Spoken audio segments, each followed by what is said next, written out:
it's time for the latest GoSkills Challenge solution. Now this time, our expert Claudia Buckley had multiple solutions to the same problem. Which one did you pick? This was one of our easier challenges. How many methods were you able to use to split and sort the data? Let's compare. The first method that came to mind was flash fill. I'll start my timer now.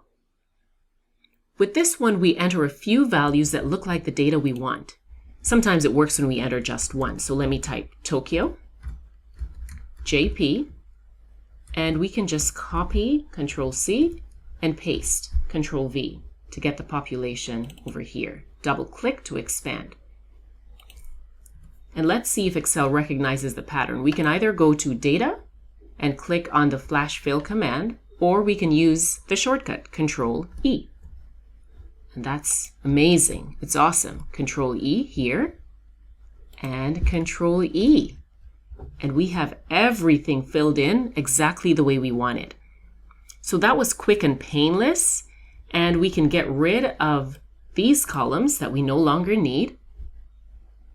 Highlight and delete. And we can sort by using the command on the Data tab.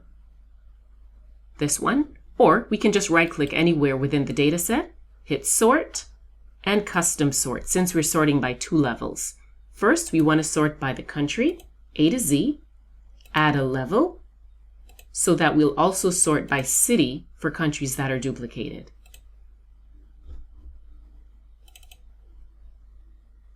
And everything looks great. We're done. Stop the timer. Now, the key points to remember here are that the column where the flash fill is taking place must be adjacent to the data set where the source data is coming from. There should be no empty column.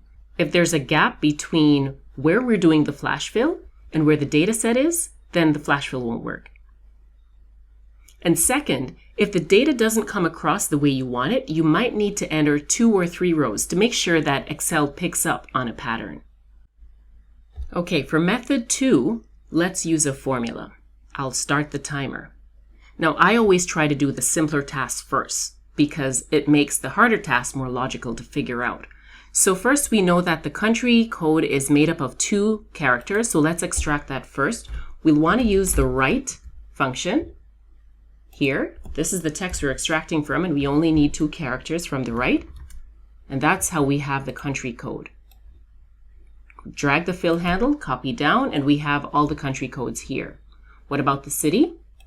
Well, we can use the left function. We can use either left or mid, but left has fewer arguments, so I figure it's going to be quicker, right? So let's do left. Here's the text we're extracting from. How many characters? It'll always be the length of the entire string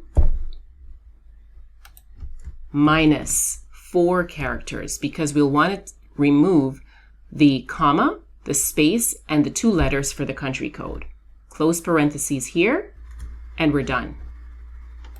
Double click to copy, and now we have the city, the country, and we can just Control X and simply insert the cut cells here because we'll want to get rid of the original values. Now remember, these are still formulas. So we can't remove this because it's referencing what's in column C. What we'll want to do here, just copy, and we can right-click to paste the values. Now we've removed the formula. We have the values just as if they were entered this way to begin with. Now we're okay to delete this column, and we have the data that we want. So let's get right in and sort. Right-click, and let's do a custom sort. We're sorting by country, then by city, and OK. And we can stop the timer. Now for the third method, we'll use the text to columns command. I've started the timer. Here I'm highlighting the text to be split. We can use the shortcut Control, Shift, and down arrow that highlights all the way to the end of the data set. Go to Data, click Text to Columns. Step 1, we choose the file type. This is going to be delimited because we'll use a character to determine where to split the column. Step 2, the comma is the delimiter that we'll be choosing for this data set. And step 3, we can keep the column in the general format. And what destination will we use? Let's use C2 as our destination. And we finish, and now we have it split. This is great. We'll use the method we did before, which is to cut the cells and insert them here. Let's delete column C.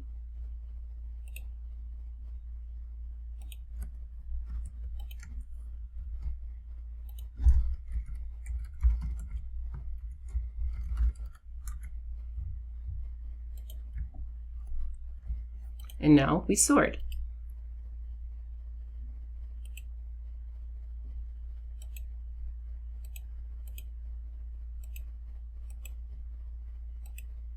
And stop the timer.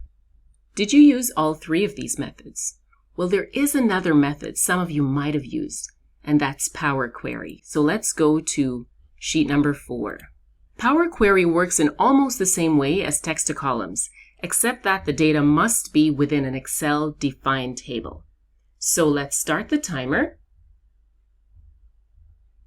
And to get Power Query, we need to go to Data and the Get and Transform Data command group. So we want to get it from a sheet. This is not yet an Excel table, so it takes a while to try to pick up where we're getting our data from. Eventually, Excel says, where's the data for your table? It correctly identifies the area to be turned into a table, so we click OK. Once that's done, then the Power Query editor will load. Once the correct column is highlighted, we need to click on the Split Column command, and we're splitting it by a delimiter. It identifies that we might be using the comma as our delimiter, and once we hit OK, Power Query splits this into 2 separate columns. We can rename our columns here, so let's type city, double click, and type country.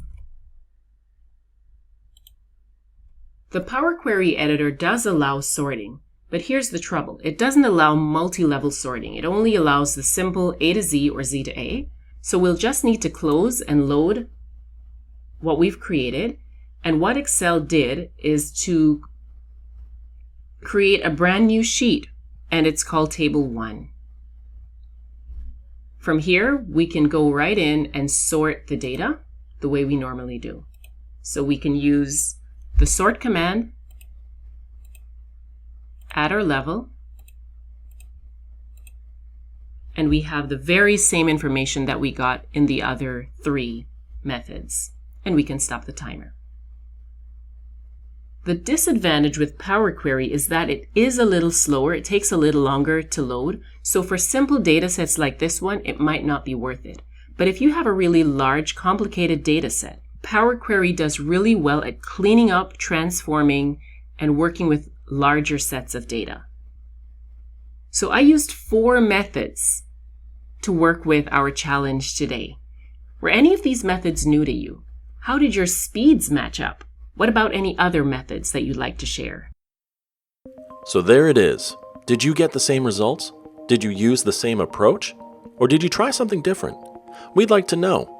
Share your take on the challenge in the comments below, or join us for more discussion in our Slack channel. Link in the description. Thanks for participating, and make sure to subscribe to this channel to get an alert when the next challenge is released. We'll see you then.